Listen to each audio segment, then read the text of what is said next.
The sun was setting over Haven's Rest when Maya Chen dropped the water bucket.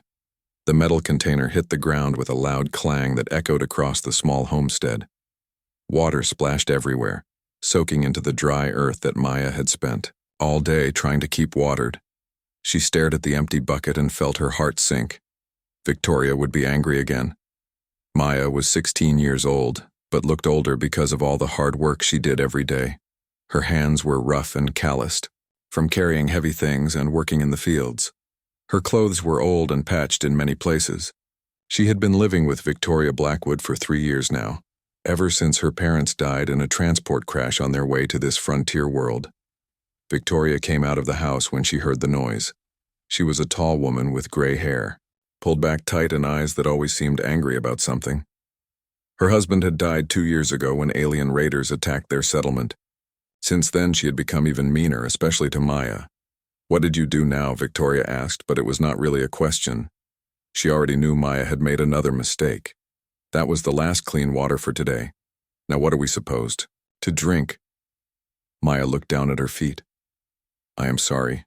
The bucket was heavy and my hands were wet from washing the dishes. It just slipped." "It just slipped," Victoria repeated in a mocking voice. "Everything just slips with you. You are the most careless girl I have ever seen. Your parents would be ashamed of you." Those words hurt Maya more than any physical punishment could. Her parents had been kind and loving people who always encouraged her to do her best. They would never have been ashamed of her for an accident. But Maya did not say this out loud. She had learned that talking back only made Victoria angrier. "Go. Get more water from the well," Victoria ordered. "And this time try not to spill it everywhere. I do not know why I keep you around. You eat my food and use my supplies and you cannot even carry a simple bucket of water." Maya picked up the bucket and walked toward the well at the edge of their property. The well was far from the house because Victoria's husband had dug it, in the wrong place before he died. Maya had to make this walk many times every day to get water for drinking, cooking, and cleaning. As she walked, Maya felt the strange tingling in her head that she always got when she was near certain things. It was like hearing a sound that was not quite there, or seeing lights that flickered at the edge of her vision. She had tried to tell Victoria about these feelings once, but Victoria had called her crazy and punished her for making up stories. Maya did not understand what the feelings meant, but they seemed to happen more often lately. Sometimes when she touched the old communication device in their house, it would start working better. Sometimes when she walked near the fence that kept their animals safe, she could tell which parts were getting weak before they actually broke. Victoria said these were just coincidences, but Maya was starting to think they might be something more. She had heard stories about people who developed strange abilities after living in space or on other worlds for a long time. Maybe the feelings in her head were one of those abilities.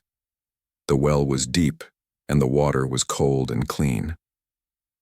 Maya filled the bucket carefully this time, making sure her hands were dry before she picked it up. She did not want to give Victoria another reason to be angry with her. On her way back to the house, Maya saw lights in the sky. Ships were coming down from orbit, their engines glowing bright against the dark evening sky.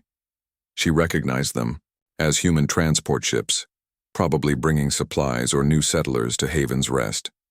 But as she watched the ships land at the town spaceport in the distance, Maya felt that strange tingling in her head again.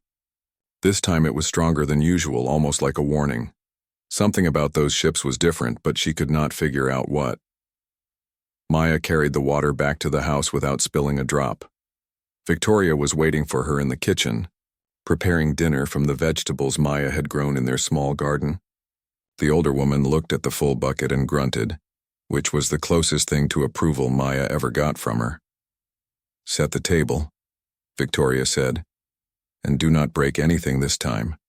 We cannot afford to replace any more dishes."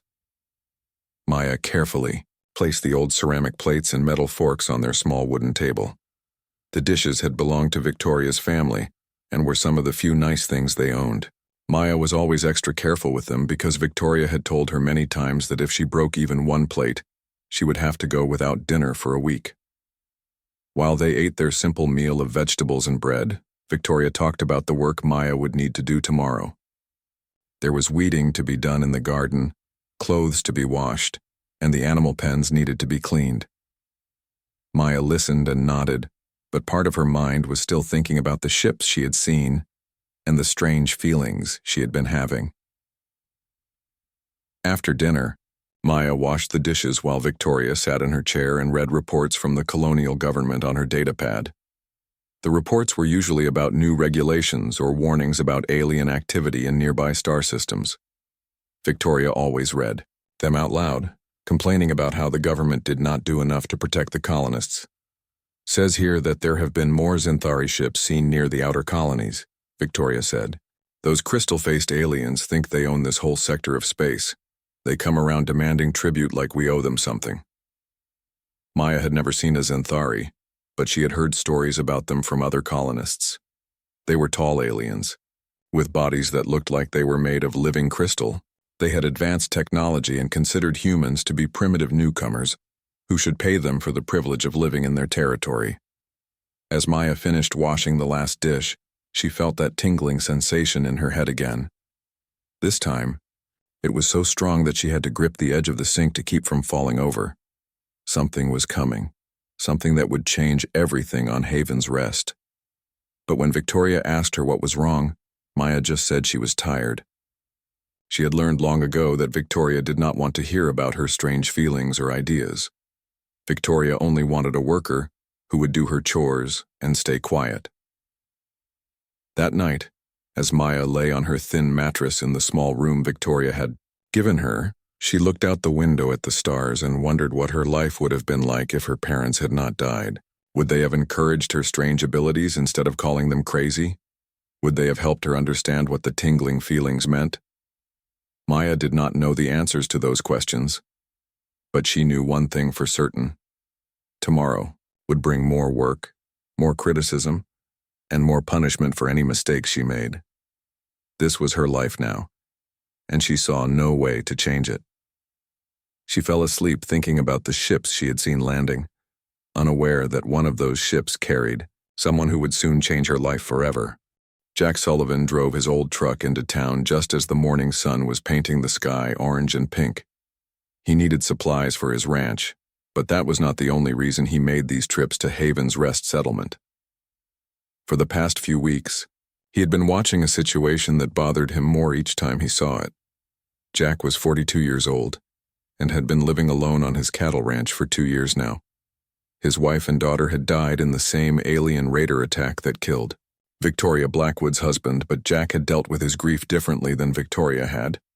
Instead of becoming bitter and angry, he had thrown himself into his work and tried to help other colonists when he could. He parked his truck outside Miller's General Store and walked inside. The store was busy this morning because the supply ships had arrived yesterday. Colonists were stocking up on things they could not grow or make themselves, like medicine and electronic parts and coffee. Jack was looking at some new fence wire when he heard a familiar voice raised in anger. Through the store window, he could see Victoria Blackwood standing near a pile of supply crates with a young girl beside her. The girl was holding a heavy bag that looked like it weighed almost as much as she did. "I told you to be careful with those supplies," Victoria was saying to the girl. "Look what you have done now." Jack moved closer to the window to get a better view.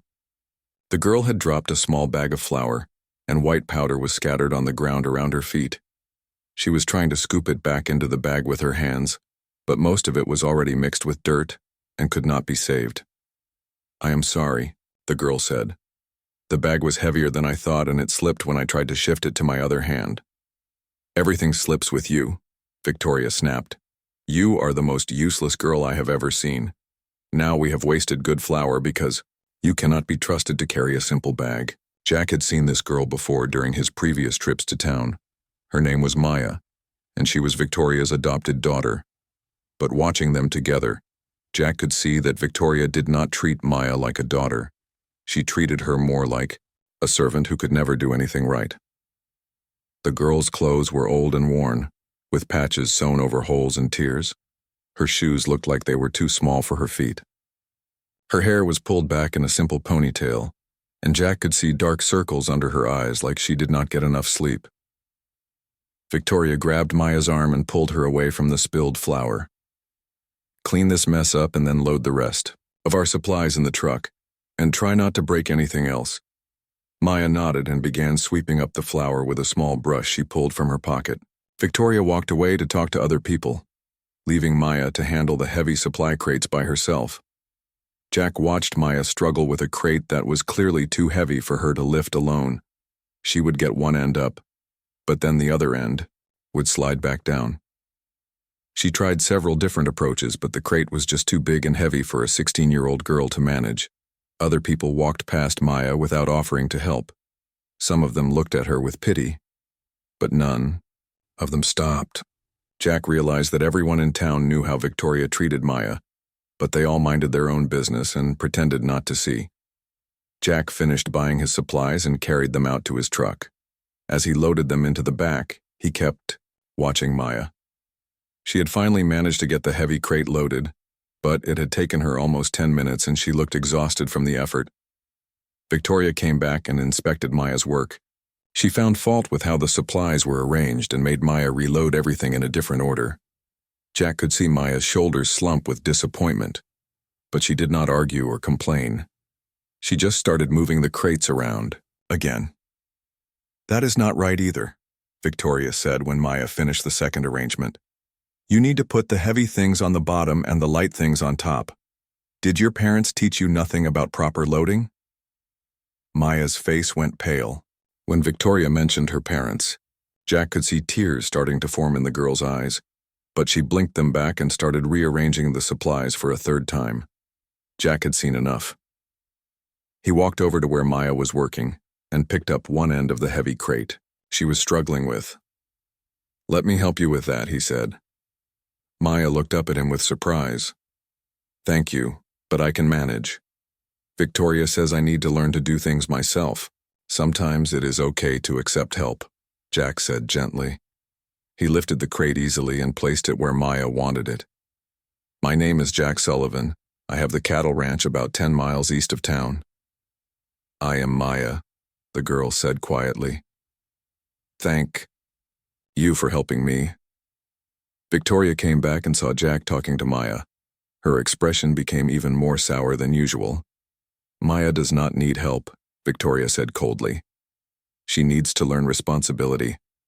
If people keep helping her, she will never learn to do things properly." Jack looked at Victoria for a long moment before responding. "She looks like she is doing just fine to me. It takes wisdom to know when to ask for help and when to accept it." Victoria's eyes narrowed. "Maya is my responsibility, not yours. I know what is best for her."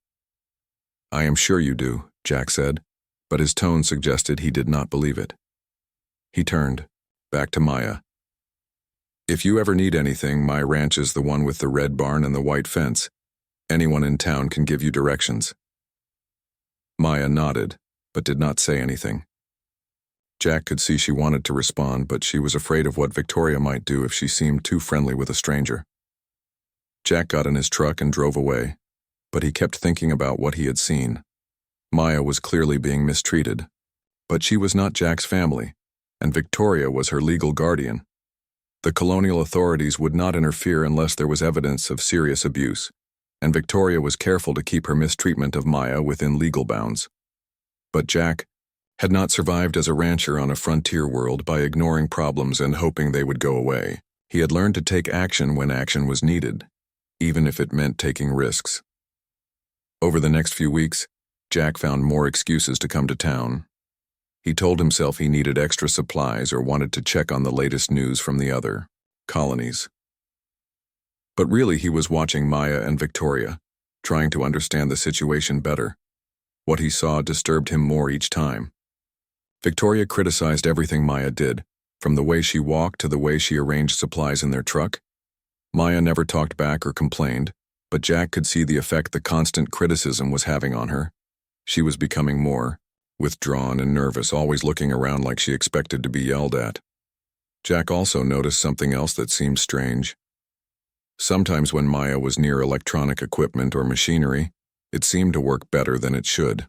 The old communication terminal in the general store always had static, but when Maya walked past it, the signal would clear up for a few minutes. The automatic doors on the medical clinic sometimes stuck, but they always worked smoothly when Maya was around. Jack had heard stories about humans who developed unusual abilities after living in space or on alien worlds for long periods. Most people dismissed these stories as myths, but Jack had seen enough strange things in his life to keep an open mind. One evening, Jack was driving home from town when he saw Maya walking along the road toward Victoria's homestead. She was carrying 2 heavy bags and looked like she had been walking for a long time. Jack pulled over and rolled down his window. "Need a ride?" he asked. Maya looked at the truck, then back toward town, then at Jack. "Victoria told me to walk home as punishment for taking too long at the store. She said the exercise would teach me to be more efficient next time." "It is getting dark and you still have 3 miles to go," Jack said. "Hop in." Maya hesitated. "Victoria said I should not accept rides from strangers." "I am not a stranger anymore," Jack said with a slight smile. "We have talked several times now. That makes us acquaintances at least." Maya smiled back, and Jack realized it was the first time he had seen her smile. It transformed her whole face and made her look like the teenager she was instead of a tired old woman. "Okay," Maya said. "Thank you." As they drove toward Victoria's homestead, Jack and Maya talked about simple things like the weather and the crops growing in the fields. Maya was intelligent and curious, asking thoughtful questions about Jack's ranch and the cattle he raised. When they reached Victoria's driveway, Maya thanked Jack again and got out of the truck. As she walked toward the house, Jack made a decision. He was going to find a way to help this girl, whether Victoria liked it or not. Maya deserved better than the life she was living, and Jack was going to make sure she got it. The Zenthari ships appeared in the sky above Haven's Rest, like giant crystal flowers floating on invisible stems. Maya was working in Victoria's garden when she first saw them, and the sight made her freeze with fear. She had heard stories about the Zenthari, but seeing their ships in person was different from anything she had imagined. The ships were beautiful and terrifying at the same time. They looked like they were made of living crystal that caught and reflected the sunlight in rainbow patterns. Each ship was about the size of a large building, and they moved through the air without making any sound at all. Maya felt that familiar tingling in her head, but this time it was stronger than ever before. The sensation was so intense that she had to sit down in the dirt between the vegetable rows and hold her head in her hands. Something about those ships was sending signals that only she could detect, and the signals were making her feel sick and dizzy. "Maya." Victoria's voice cut through the air like a whip. "Stop sitting around and get back to work. We have important visitors coming and I want this place to look perfect." Maya stood up shakily and went back to pulling weeds from around the tomato plants. But she kept glancing up at the crystal ships hovering above the town. And each time she looked at them, the tingling in her head got worse. Within an hour, word spread through the settlement that the Zenthari delegation wanted to meet with all the human colonists in the town square. Victoria ordered Maya to put on her cleanest clothes and come with her to the meeting. "And do not embarrass me by saying or doing anything stupid," Victoria warned. The town square was packed with every human on Haven's Rest. Maya had never seen so many colonists in one place at the same time. Everyone looked nervous and scared as they waited for the Zenthari to arrive. The aliens came down from their ships in floating platforms that looked like they were made of the same crystal material as their vessels. Maya counted 6 Zenthari in total, each one tall and thin with skin that looked like polished stone. Their faces were angular and sharp, with eyes that glowed with a soft blue light. The lead Zenthari stepped forward and began speaking in perfect English, though his voice had a strange musical quality that made Maya's head tingle even more. "Humans of Haven's Rest," the alien said. "I am Commander Vex of the Zenthari Trade Consortium. We have come to collect the tribute that your species owes for the privilege of living in this sector of space." Mayor Collins, a short fat man who always seemed to be sweating, stepped forward to represent the colonists. "Tribute?" he asked. "We were not told about any tribute when we were given permission to settle here." Commander Vex's glowing eyes grew brighter. "Your species is new to this part of the galaxy. You do not understand the established order. The Zenthari have controlled this sector for over 1,000 of your years. All lesser species who wish to live here must pay tribute to acknowledge our authority." What kind of tribute, Mayor Collins asked nervously. Rare metals and energy crystals, the Zenthari commander replied. Your surveys show that this world contains significant deposits of both. You will provide us with 1/3 of everything you mine, beginning immediately. Maya could hear angry murmurs from the crowd of colonists. 1/3 of their mining output would make it almost impossible for the settlement to survive.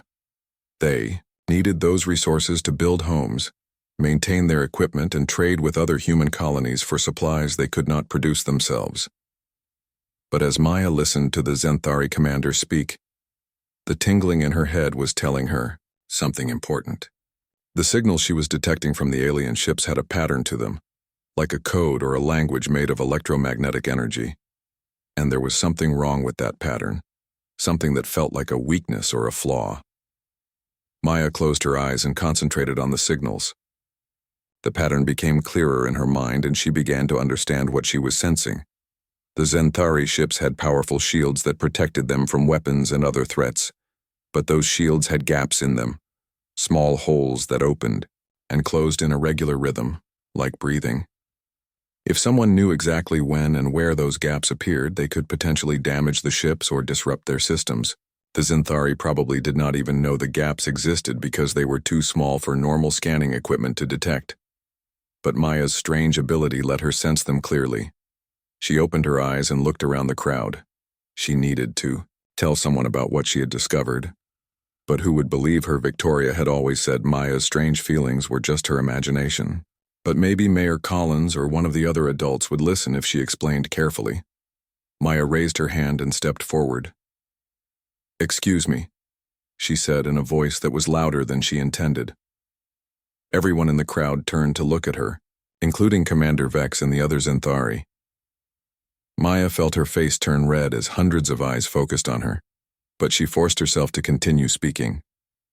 "I think there might be something important about your ships that you should know," Maya said to Commander Vex. Victoria's face went white with horror. She grabbed Maya's arm and tried to pull her back into the crowd. "I am so sorry," Victoria said to the Zenthari commander. "My daughter does not know when to keep quiet. Please ignore her."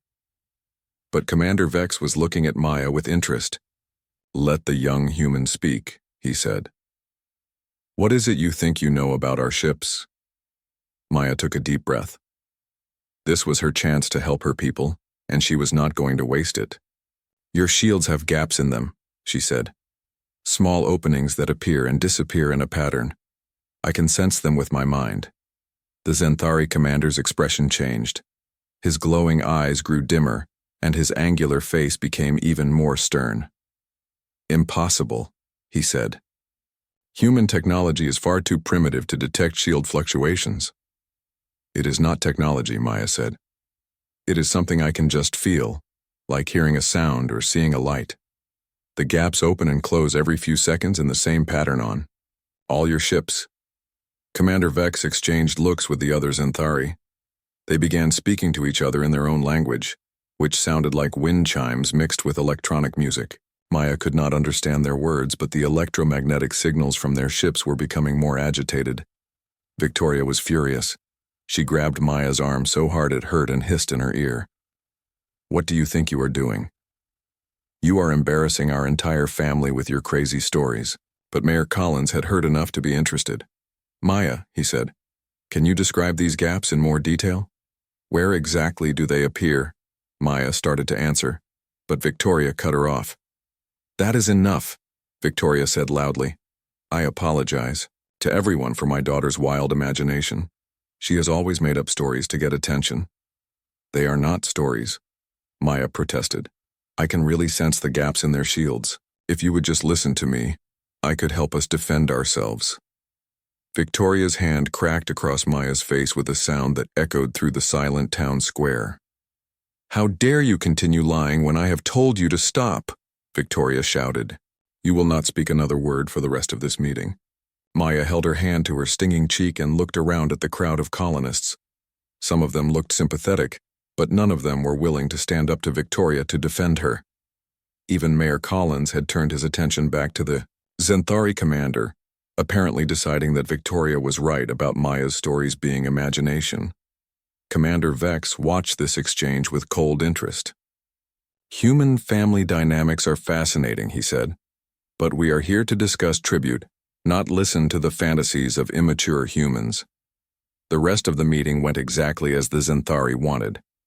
Mayor Collins tried to negotiate for better terms, but the aliens made it clear that their demands were not negotiable. The humans would provide 1/3 of their mining output or face the consequences. As the meeting ended and the crowd began to disperse, Victoria grabbed Maya's arm again and marched her away from the town square. Maya could see Jack Sullivan in the crowd watching them, and the expression on his face suggested he had seen Victoria hit her. "I have never been so embarrassed in my entire life," Victoria said as they walked back to their truck. "How could you make up such ridiculous lies in front of the entire town, and then to keep arguing when I told you to stop? You have no respect for me at all." Maya tried to explain that she had not been lying, but Victoria did not want to hear it. "You will not speak unless I give you permission," Victoria ordered. "And when we get home, you are going straight to the root cellar to think about what you have done." The root cellar was Victoria's favorite punishment for Maya. It was a small underground room where Victoria stored vegetables for the winter. The room was dark and cold and smelled like dirt and rotting plants. Victoria would lock Maya inside for hours or sometimes even days when she was particularly angry. Maya had spent so many nights in the root cellar that she had stopped counting them. But this time felt different. This time, Victoria was not just angry about a broken dish or a forgotten chore. She was angry because Maya had tried to help their people and Victoria had been too proud and stubborn to listen. As they drove home in silence, Maya looked up at the Zenthari ship still floating above the town. The electromagnetic signals from those ships were still filling her head with their rhythmic pattern of shield gaps. Jack Sullivan arrived at Victoria's homestead just as the morning sun was starting to warm the air. He had been awake all night thinking about what he had seen at the town meeting, and he had made a decision that could not wait any longer. He knocked on the front door of the small house, but there was no answer. Jack could see Victoria's truck parked beside the house, so he knew she was home. He knocked again, louder this time. Victoria opened the door with an annoyed expression on her face. She was wearing her old work clothes and looked like she had been doing chores around the house. "What do you want, Sullivan?" she asked without any greeting or politeness. "I came to check on Maya," Jack said. "I saw what happened at the meeting yesterday. Is she all right?" Victoria's expression became even more sour. "Maya is fine. She is being punished for embarrassing our family in front of the entire town. That is none of your business." "Where is she?" Jack asked. He looked past Victoria into the house, but he could not see Maya anywhere. "She is in the root cellar thinking about what she did wrong," Victoria said, "and she will stay there until she learns some respect and stops making up crazy stories." Jack felt anger building in his chest. "You locked a 16-year-old girl in an underground room overnight because she tried to help people. I locked her up because she lied and embarrassed me," Victoria snapped. "Maya has always been a problem child. She makes up stories and causes trouble wherever she goes. Someone needs to teach her proper behavior." "Let me see her," Jack said firmly. "Absolutely not," Victoria replied. "Maya is my responsibility, not yours. You have no right to interfere with how I raise her." Jack stared at Victoria for a long moment. He had hoped to handle this situation peacefully, but Victoria was not going to cooperate. That meant it was time to stop being polite and start being direct. "Victoria," Jack said quietly, "I think there are some things about me that you do not know. Things that might change your mind about cooperating with me." "I do not care what you think you know," Victoria said. "Get off my property before I call the colonial authorities." Jack reached into his jacket and pulled out a small metal object that Victoria did not recognize. It looked like a communication device, but it was more advanced than anything the colonists on Haven's Rest normally used. "Go ahead and call them," Jack said. He pressed a button on the device and spoke into it. "This is Captain Jack Sullivan, Earth Defense Force Authorization Code 77 Alpha 99 Delta. I need an immediate secure channel to Colonial Command." A voice responded from the device almost instantly. "Authorization confirmed, Captain." "Sullivan, secure channel established. How can we assist you?" Victoria's face went pale. The Earth Defense Force was the military branch that protected human colonies from alien threats. If Jack was really an EDF captain, he had authority that superseded local colonial law. "I am investigating a potential violation of Colonial Protection Act Section 12, Jack said into the device. "Child endangerment by a legal guardian. I may need backup if the situation escalates." "Understood, Captain," the voice replied. "Backup units are standing by. Contact us if you need immediate assistance." Jack put the device back in his jacket and looked at Victoria. "Now then, I would like to see Maya, please." Victoria was staring at Jack like she had never seen him before. "You are EDF," she said slowly. "But you are just a rancher. You raise cattle." "I raise cattle now," Jack said. "But I used to hunt alien raiders and protect human settlements from threats. I came to Haven's Rest after my family died because I needed a quiet place to heal. But I am still an active EDF captain, and I still have responsibilities to protect human civilians." "Maya is not in danger," Victoria protested. "I have never hurt her physically. The root cellar is just a place for her to think about her behavior. Locking a child in an underground room without food or water is considered physical abuse under colonial law," Jack said. "And from what I have observed over the past few weeks, there are other issues we need to discuss as well." Victoria realized she had no choice. If Jack really was an EDF captain, he could have her arrested and Maya removed from her custody. She led Jack around to the back of the house where a wooden door was set into the ground like the entrance to a storm shelter.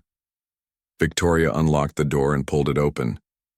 "Maya," she called down into the darkness. "Come up here. Someone wants to see you." There was no response from the cellar. Victoria called again, louder this time, but still no answer.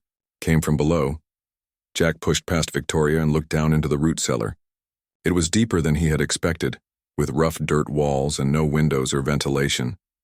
The air smelled stale and damp, and Jack could barely make out a small figure huddled in one corner. "Maya," Jack called gently. "It is Jack Sullivan. Can you hear me?" A weak voice responded from the darkness. "Mr. Sullivan, is that really you?"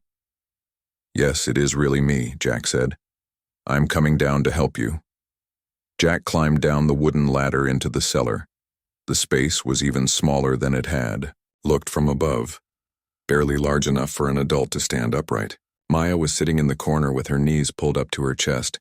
She looked pale and weak, and Jack could see that she was shivering from the cold. "How long have you been down here?" Jack asked as he knelt beside Maya. "Since yesterday evening," Maya said in a voice that was barely above a whisper. "Victoria said I could come up when I was ready to apologize for lying about the alien ships." Jack felt his anger toward Victoria growing stronger, but he kept his voice calm and gentle for Maya's sake. "You were not lying," he said. "I believe you about what you sensed from those ships." Maya looked up at Jack with surprise.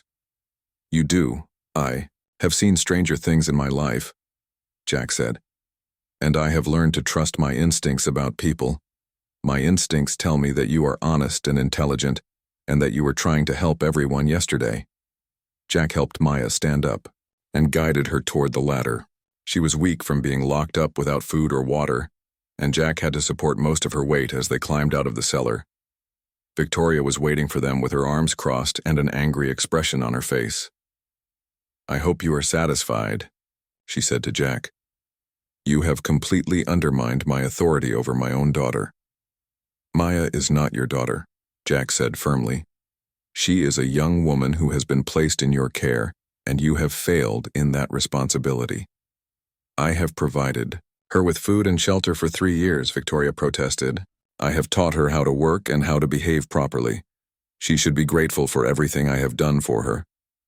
Jack looked at Maya, who was still leaning against him for support.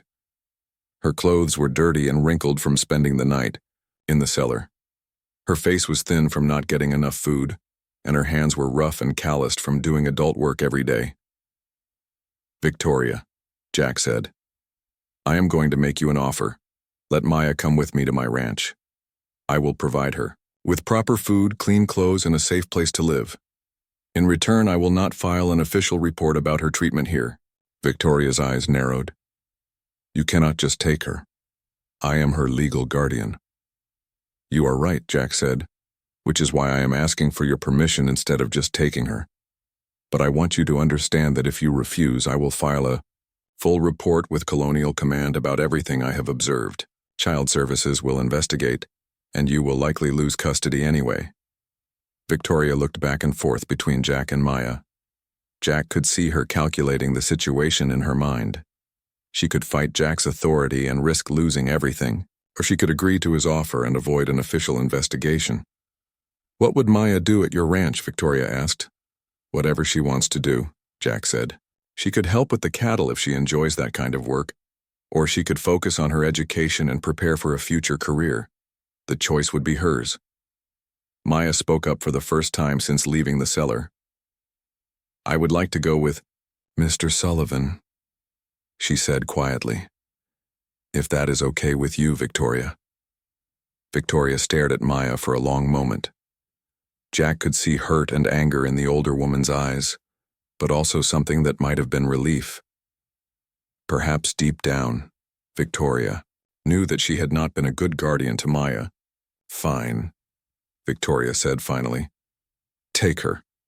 But do not come crying to me when you discover how much trouble she causes. Maya has always been difficult and ungrateful. Jack helped Maya gather her few belongings from her small room. She did not have much. A few changes of clothes, some books her parents had given her, and a small wooden box that contained pictures of her family. As they loaded Maya's things into Jack's truck, Victoria watched from the doorway of her house. She did not say goodbye or wish Maya luck in her new home. She just stood there with her arms crossed, looking angry and bitter. Jack helped Maya into the passenger seat of his truck and made sure she was comfortable. As they drove away from Victoria's homestead, Maya looked back one time at the place where she had lived for 3 years. Are you going to miss it? Jack asked gently. Maya thought about the question for a moment. No, she said finally. I am going to miss the garden I planted and the animals I took care of, but I am not going to miss being afraid all the time. As they drove toward Jack's ranch, Jack began telling Maya about her new home. The ranch was large and had plenty of space for her to explore. Maya had been living at Jack's ranch for 2 weeks when the Zenthari ships returned to Haven's Rest. This time there were more of them, and they were not just floating peacefully above the town. These ships were moving in organized patterns, scanning the ground below with beams of bright blue light. Maya was helping Jack repair a section of fence when she felt the familiar tingling in her head. But this sensation was different from what she had experienced before. It was stronger and more urgent, like an alarm going off inside her brain. Something is wrong, Maya said, dropping the fence wire she had been holding. The Zenthari are back and they are looking for something. Jack stopped working and looked at Maya carefully. Over the past 2 weeks, he had learned to take her electromagnetic senses seriously. Maya had correctly predicted when their communication equipment would fail, when storms were approaching, and even when one of the cattle was getting sick before any visible symptoms appeared. What kind of something? Jack asked. Maya closed her eyes and concentrated on the signals she was receiving. The Zenthari ships were broadcasting on multiple frequencies, sending out scanning pulses that swept across the landscape in overlapping patterns. They are looking for electromagnetic anomalies, Maya said. Something that does not match their expectations for human technology. I think they are looking for me. Jack felt a chill run down his spine. What makes you think that? Remember, when I told everyone about the gaps in their shields, Maya said. I think that worried them more than they let on. No human should have been able to detect those gaps, so now they want to find out how I did it. Jack put down his tools and walked over to where Maya was standing. Show me what you can sense, he said. Describe exactly what you are feeling. Maya took a deep breath and opened her mind to the electromagnetic signals filling the air around them. There are 8 ships this time instead of 6, she said with her eyes still closed. They are flying in a search pattern, starting from the town and working their way outward in expanding circles. Can you tell what they are scanning for? Jack asked. Unusual electromagnetic signatures, Maya said. But there is something else. 2. They are not just looking for technology. They are looking for biological sources of electromagnetic activity. Jack's expression became grim. During his years with the Earth Defense Force, he had encountered reports of humans who developed unusual abilities after prolonged exposure to alien environments or technology. Most of these reports were dismissed as myths or exaggerations, but Jack had seen enough strange things to keep an open mind. "Maya," Jack said carefully, "I need to tell you something important about yourself and about why your abilities might be more significant than we realized." Maya opened her eyes and looked at Jack. "What do you mean?" Jack led Maya over to the porch of his house where they could sit down and talk privately. "When humans first started traveling to other star systems, we encountered forms of energy and radiation that do not exist on Earth," he began. "Most people are not affected by this exposure, but a small percentage develop what scientists call electromagnetic sensitivity." "Is that what I have?" Maya asked. "I think you have something much rarer and more powerful," Jack said. "I think you have the ability to directly interface with electromagnetic systems using your mind. That would explain why you can sense the Xanthari, shield gaps, and why electronic equipment works better when you are around." Maya thought about this for a moment. "Is that why the Xanthari are looking for me?" "If I am right about your abilities, then yes," Jack said. "Electromagnetic interface capability would make you incredibly valuable to any species that uses advanced technology. It would also make you a potential threat to their technological superiority." As if to confirm Jack's words, the scanning beams from the Xanthari ships suddenly intensified. Maya gasped and clutched her head as the electromagnetic signals became so strong that they caused her physical pain. "They are getting closer," Maya said through gritted teeth, "and their scans are becoming more focused." Jack helped Maya stand up and guided her toward the house. "We need to find a way to shield you from their scans until we can figure out what to do." Inside the house, Jack led Maya to a small room he used as an office. The room had thick metal walls that he had installed to protect sensitive communication equipment from electromagnetic interference. "This should block most of their scanning signals," Jack said as he helped Maya sit down in a comfortable chair. "How do you feel now?" Maya took a few deep breaths and nodded. "Better. The signals are much weaker in here." Jack sat down across from Maya and looked at her seriously. "I need to tell you something else," he said. "I did not come to Haven's Rest just to be a rancher. I was sent here by Earth Defense Force to investigate reports of humans developing unusual abilities in this sector of space." Maya stared at Jack in surprise. "You were investigating people like me?" "Among other things," Jack said. "The EDF has been getting reports from colonies throughout this region about humans who can interface with alien technology in ways that should not be possible. Most of the reports turned out to be false alarms or exaggerations, but a few cases seemed genuine." "And now you have found one of those genuine cases," Maya said.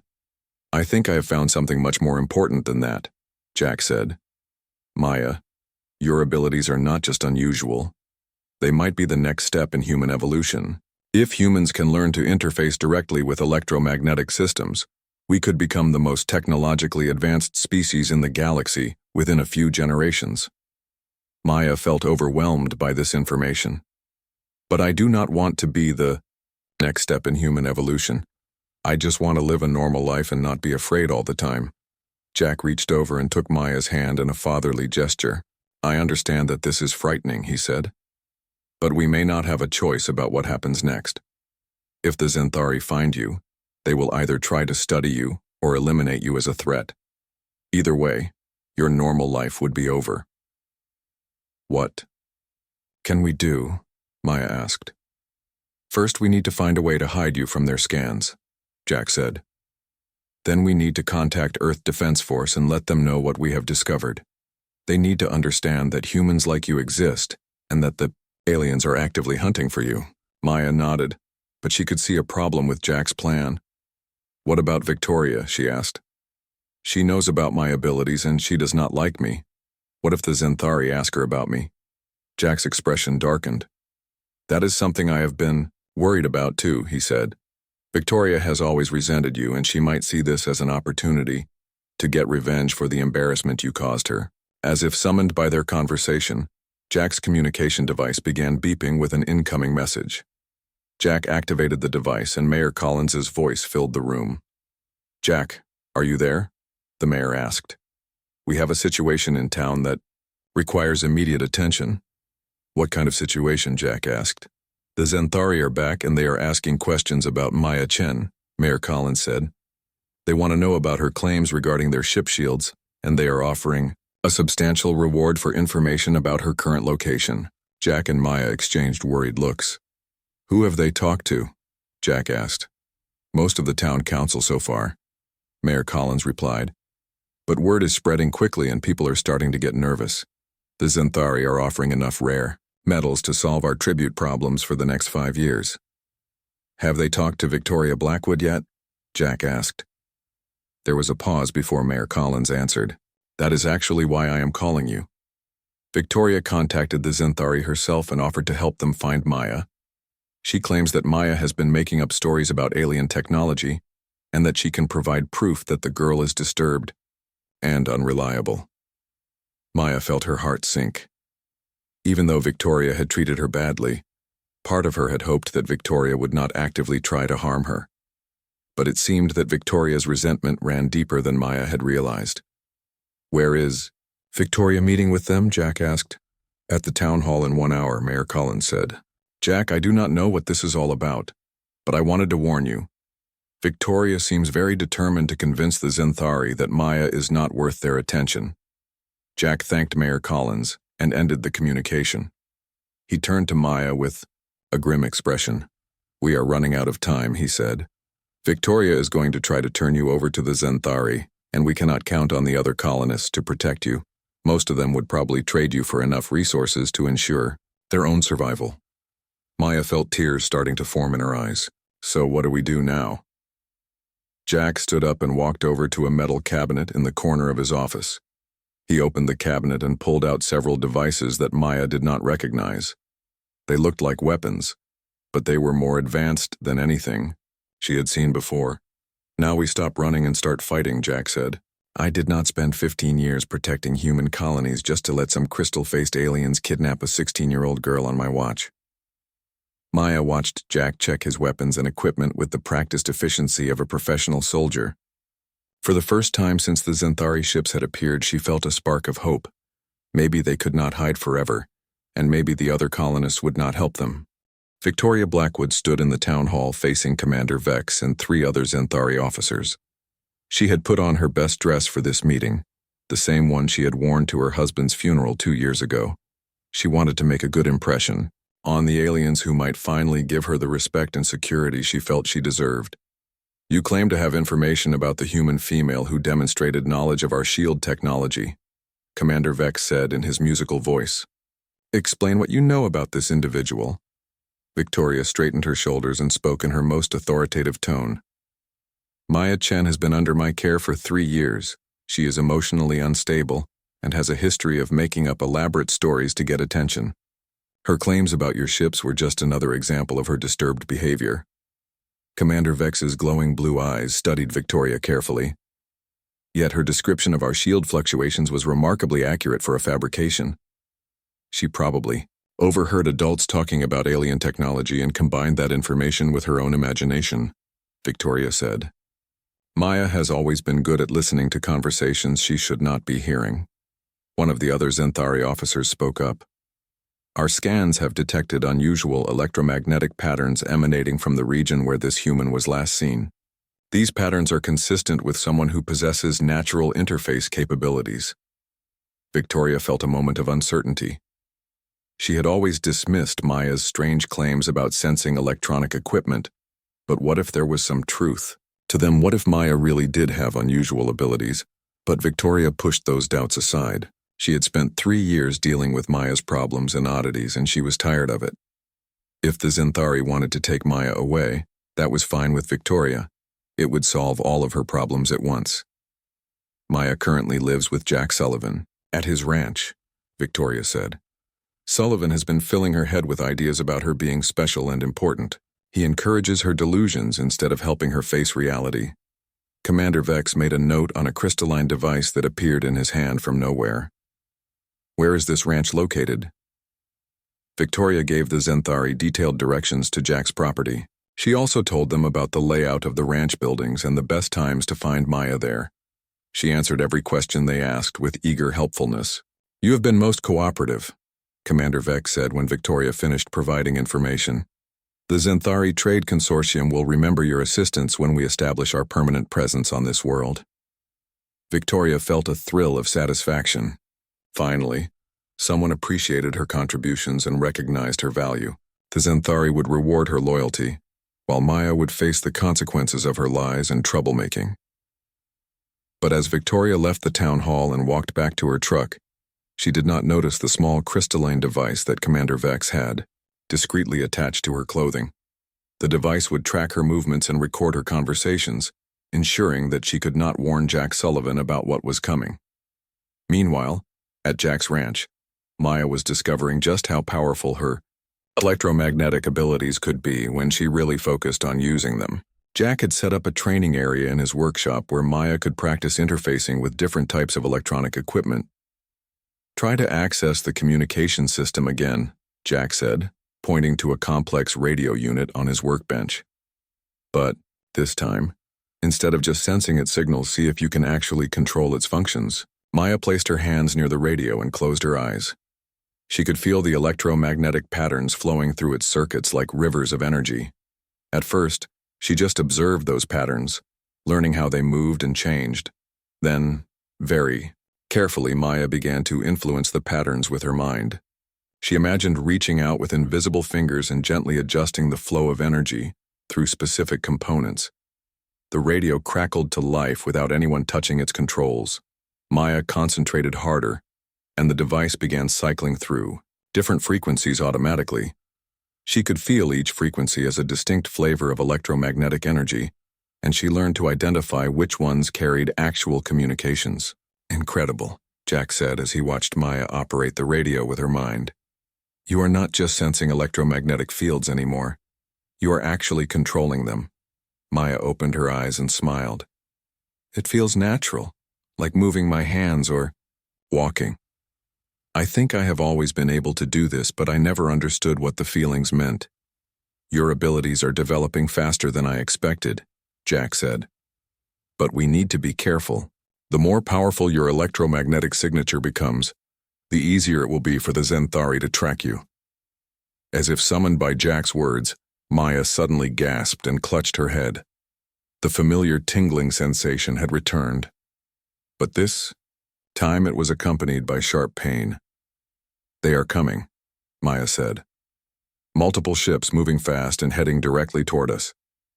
Jack quickly shut down all the electronic equipment in his workshop and led Maya toward the house.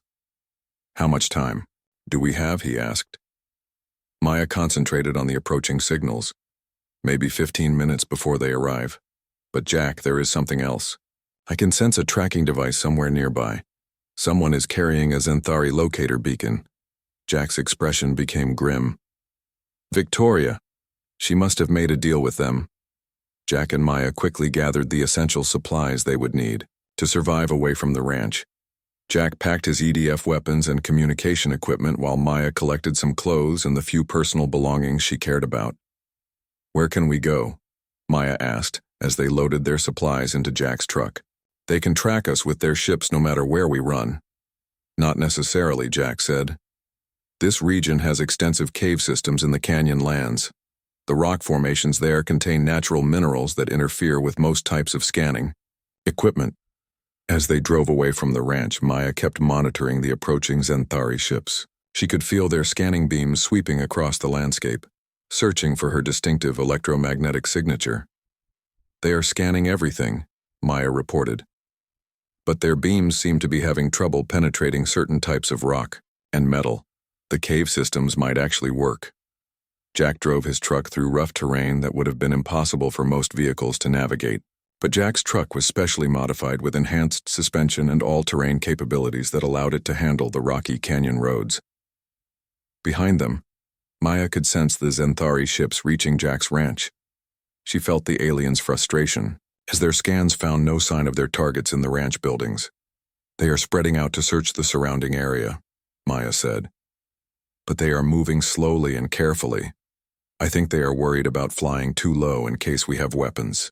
That could threaten their ships, Jack smiled grimly. They should be worried. EDF anti-aircraft weapons are specifically designed to target ships with crystalline hulls like theirs.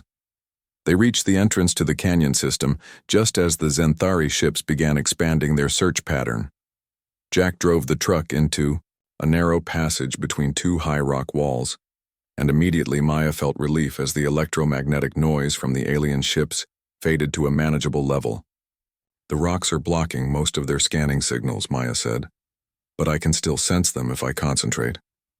Jack parked the truck in a hidden alcove and led Maya deeper into the canyon system on foot.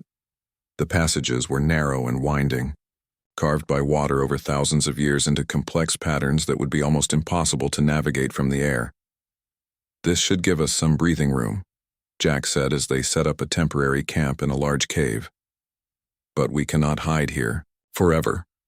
Eventually they will either find us or bring in enough ships to scan every cave in the region. Maya sat down on a flat rock and tried to think about their situation logically. Jack, you said my abilities might be the next step in human evolution. What if that is exactly what the Zenthari are afraid of? What do you mean? Jack asked. Think about it, Maya said. The Zenthari have been the dominant technological species in this region for 1,000 years. Their power comes from having better technology than everyone else. But if humans can learn to interface directly with any electromagnetic system, we could understand and control their technology as well as they can. Jack nodded slowly. And if enough humans developed abilities like yours, the technological advantage that makes the Zenthari powerful would disappear.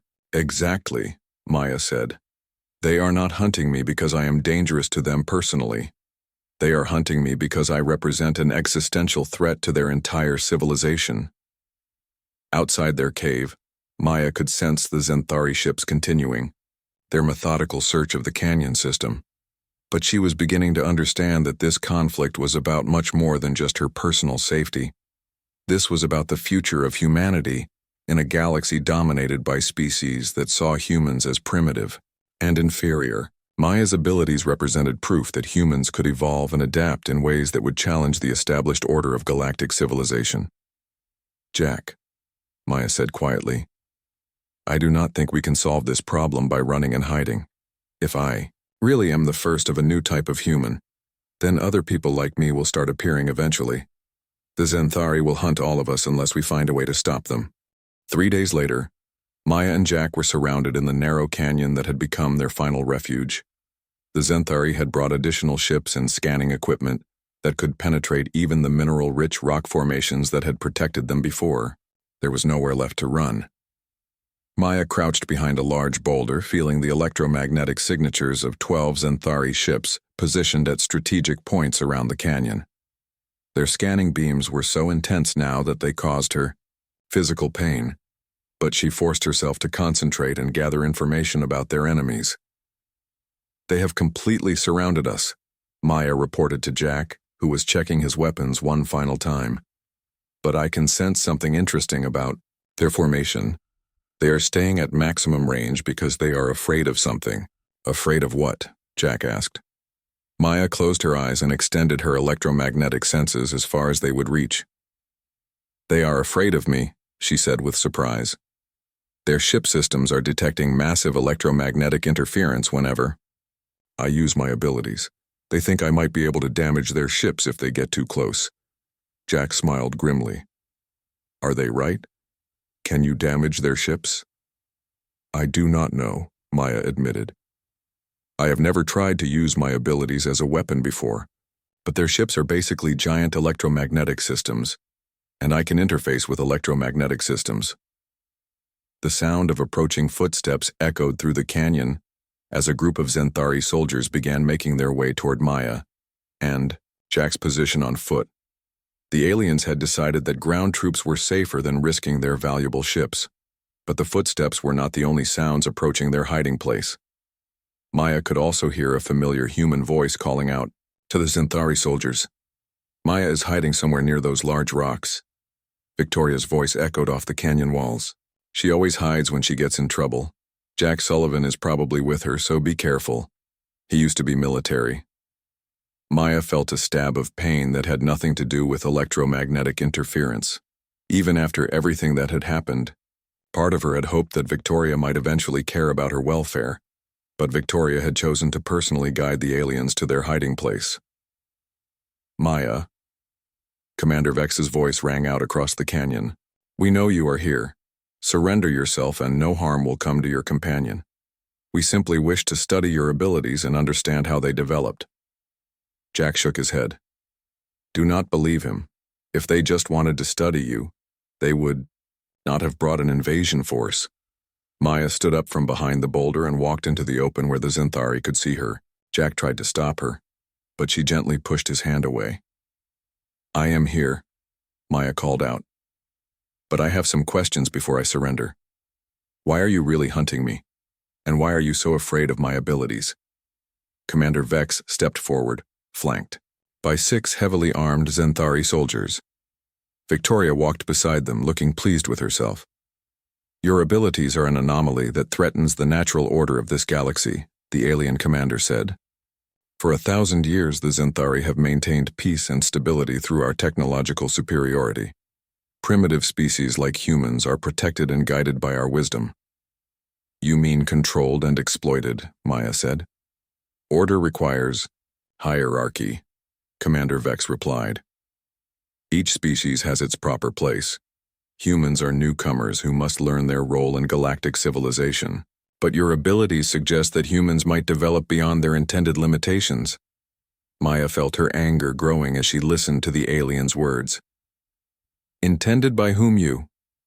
Do you think you have the right to decide what humans are allowed to become? We have the responsibility, Commander Vex said firmly. Species that develop beyond their proper technological level inevitably become aggressive and expansionist. They disrupt the peace that the Zinthari have maintained for millennia. Maybe. Your peace is the problem, Maya said. She could feel electromagnetic energy building inside her head as her emotions intensified.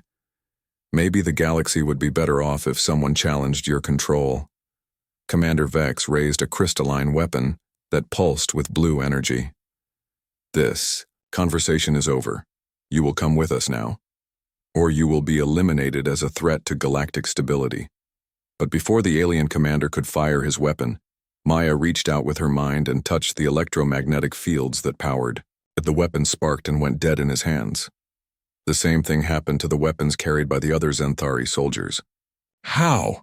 Commander Vex demanded, staring at his disabled weapon in shock.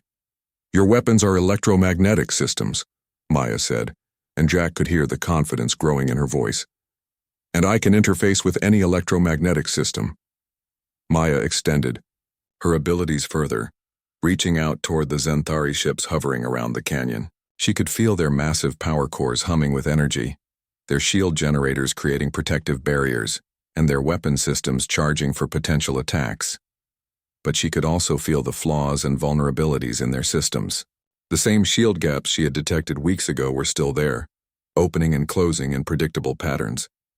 The aliens had never fixed those flaws because they did not even know they existed. Maya began to influence the electromagnetic field surrounding the Zinthari ships. At first, she just disrupted their scanning equipment, causing their sensors to report false readings. Then she began interfering with their communication systems, preventing the ships from coordinating their actions. Impossible, Commander Vex said as reports came in from his ships about system failures and technical malfunctions. No biological entity can interface with our technology directly. No Zinthari can, Maya corrected him. But I am human. And humans adapt. Maya reached deeper into the ship's systems, learning their architecture and understanding their weaknesses. She discovered that the Zinthari technology was incredibly advanced, but also incredibly specialized. The aliens had built their systems to be efficient and powerful, but they had not designed them to resist interference from an electromagnetic intelligence that could operate outside normal technological parameters. One by one, Maya began shutting down the Zinthari ships. She did not destroy them, but she disabled their weapons, their shields, and their engines. Within minutes, 12 advanced alien vessels were floating helplessly in the sky like giant crystal sculptures. This is not possible, Commander Vex repeated, but his voice now held fear instead of anger. Our technology is centuries beyond anything humans possess. Your technology is centuries beyond anything humans have built, Maya agreed. But I am not using human technology. I am using something you cannot build or understand or defend against.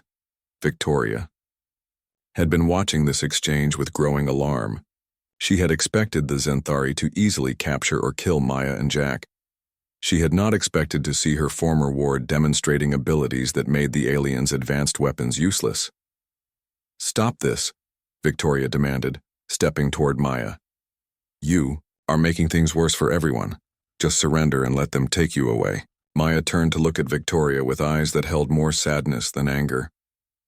"Why do you hate me so much?" she asked quietly. "What did I ever do to make you want to hurt me?"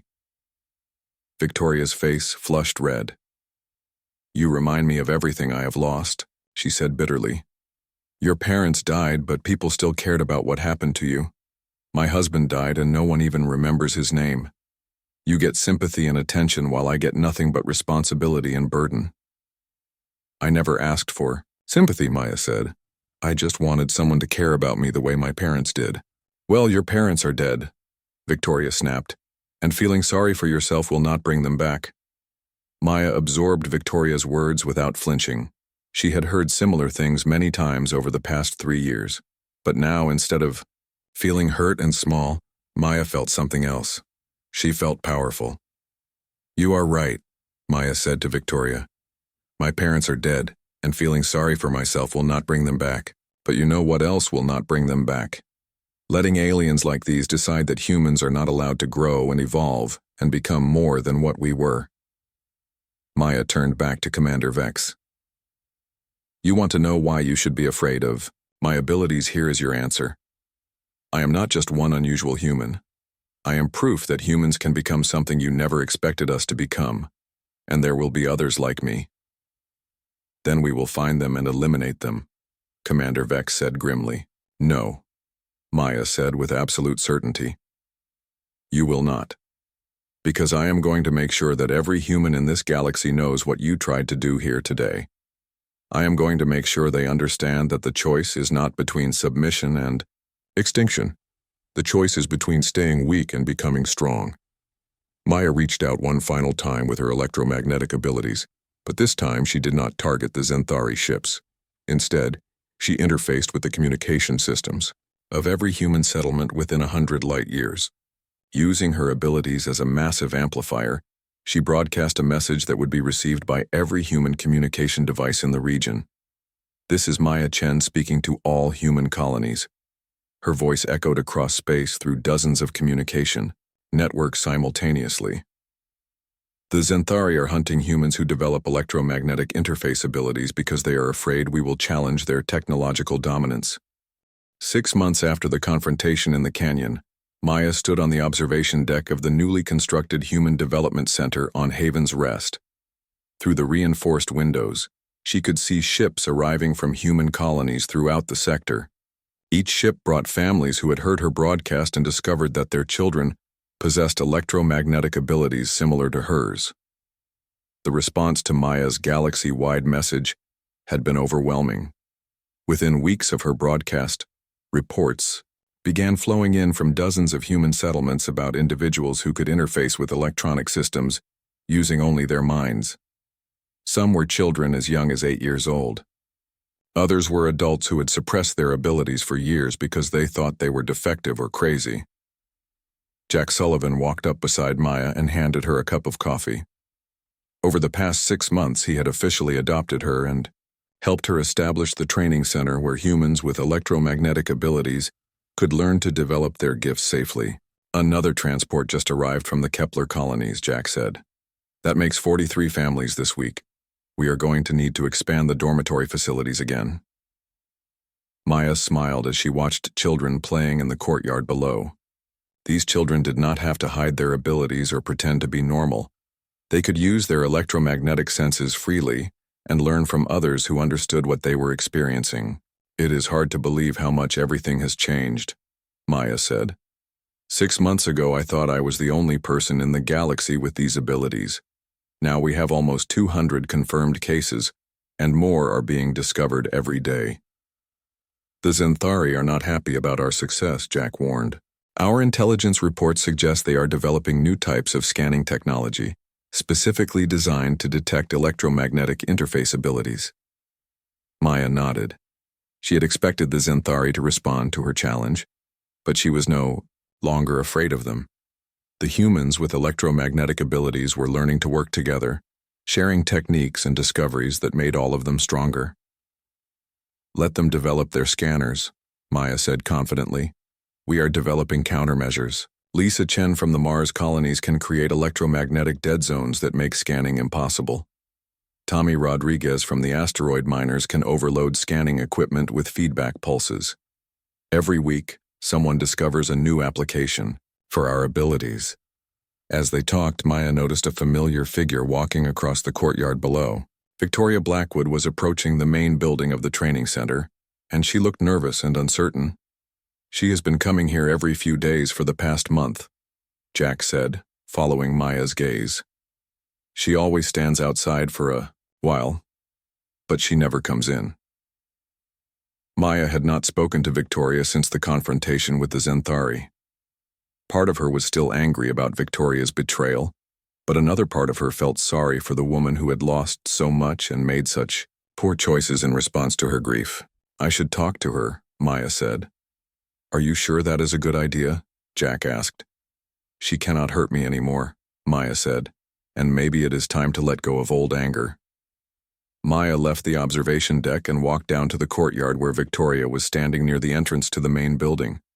Victoria looked older than Maya remembered, with more gray in her hair and deeper lines around her eyes. Hello, Victoria, Maya said gently. Victoria turned and looked at Maya with a mixture of shame and regret in her eyes. Maya, I was not sure if you would want to see me. I was not sure either, Maya admitted. But here we are. What brings you to the training center? Victoria looked around at the buildings and facilities that had been constructed over the past 6 months. I wanted to see what you had built, she said, and I wanted to apologize for what I did. Maya studied Victoria's face carefully. Do you understand why what you did was wrong? I thought I was protecting our colony from alien attention, Victoria said. I thought that if the Zenthari took you away, they would leave the rest of us alone. I did not realize that you were trying to protect all of humanity. You also wanted revenge against me for embarrassing you, Maya said quietly. Victoria's shoulders slumped. Yes, I did want revenge. I was angry and bitter, and I took those feelings out on you. That was wrong, and I am sorry. Maya looked at Victoria for a long moment. 6 months ago, an apology would have meant everything to her. Now it felt like something from a different lifetime. I accept your apology, Maya said, but I cannot forget what happened. You chose to help aliens who wanted to eliminate me rather than trying to understand what I was going through. I know, Victoria said. I have been thinking about that choice. Every day since it happened, I realize now that I was jealous of you. Jealous of me? Maya asked with surprise. You had abilities that made you special and important, Victoria said. People cared about what happened to you. I felt invisible and useless after my husband died. When the Zenthari offered to reward me for information about you, it made me feel valuable again. Maya felt a wave of sadness for Victoria. You were always valuable, she said. But you were so focused on your pain that you could not see your own worth. Victoria nodded with tears in her eyes. I know that now, but I learned it too late to make things right between us. Maybe, Maya said, but it is not too late to make better choices going forward. Maya gestured toward the training center buildings. We need teachers here, people who can help the families understand what their children are going through. Most of these parents are frightened and confused because they do not have electromagnetic abilities themselves. You want me to help teach here? Victoria asked with disbelief. I want you to have a chance to use your experiences to help other people instead of hurting them, Maya said. You understand what it feels like to lose family and feel alone. Some of these parents are dealing with similar losses. Maybe you could help them process their grief in healthier ways than you did. Victoria stared at Maya with amazement. After everything I did to you, you would trust me to work with these families. I would give you a chance to prove that you have learned from your mistakes, Maya corrected. Whether you earn that trust is up to you. Victoria wiped tears from her eyes. Why would you offer me this opportunity? Maya thought about the question carefully. Because holding on to anger and resentment makes us weaker, and because I believe that people can change if they really want to. 3 weeks later, Victoria began working as a family counselor at the Human Development Center. She helped parents understand that their children's abilities were gifts rather than problems, and she shared her own story as a warning about how grief and fear could lead to destructive choices. Maya watched Victoria's progress with cautious optimism. The older woman was working hard to make amends for her past actions, and she seemed genuinely committed to helping others avoid the mistakes she had made. But Maya's attention was increasingly focused on larger challenges. Reports were coming, and from across human space about Xanthari ships appearing near colonies, with known electromagnetic interface individuals. The aliens were clearly planning some kind of coordinated response to humanity's developing abilities. Maya had received an official communication from Earth Defense Force headquarters requesting that she travel to Earth to consult with military leaders about the growing tension with the Xanthari. They wanted to understand her abilities better and develop strategies for protecting humans with similar gifts. On her last night on Haven's Rest, before departing for Earth, Maya stood in the same spot where she had first dropped the water bucket. That led to Victoria's anger so many months ago. The homestead looked different now, with new buildings and advanced communication equipment that connected it to human colonies throughout the galaxy. Jack found her there as the sun was setting, behind the hills. Having second thoughts about going to Earth, he asked. No, Maya said. I know I need to go, but it feels strange to leave this place where everything started. Haven's Rest will always be your home, Jack said, and I will be here when you come back. Maya smiled at the man who had saved her from Victoria's abuse and helped her understand her abilities. Thank you for believing in me when no one else would. Thank you for proving that humans are capable of more than anyone imagined, Jack replied. As they walked back toward the house, Maya felt the electromagnetic signatures of ships in orbit above Haven's Rest. But these were human ships, carrying messages and supplies and visitors from dozens of different colonies. The galaxy was changing, and humanity was no longer content to accept the limitations that other species tried to impose on them. Maya had started as a frightened girl who just wanted someone to care about her. Now she was becoming a leader who represented the future of human evolution. The journey from victim to protector had been difficult and sometimes dangerous, but Maya had discovered something important along the way. Humans were not weak or primitive or limited by their technology. They were adaptable and resilient and capable of developing abilities that could challenge the established order of galactic civilization. The Xanthari had tried to eliminate that threat before it could grow, but they had only succeeded in making it stronger.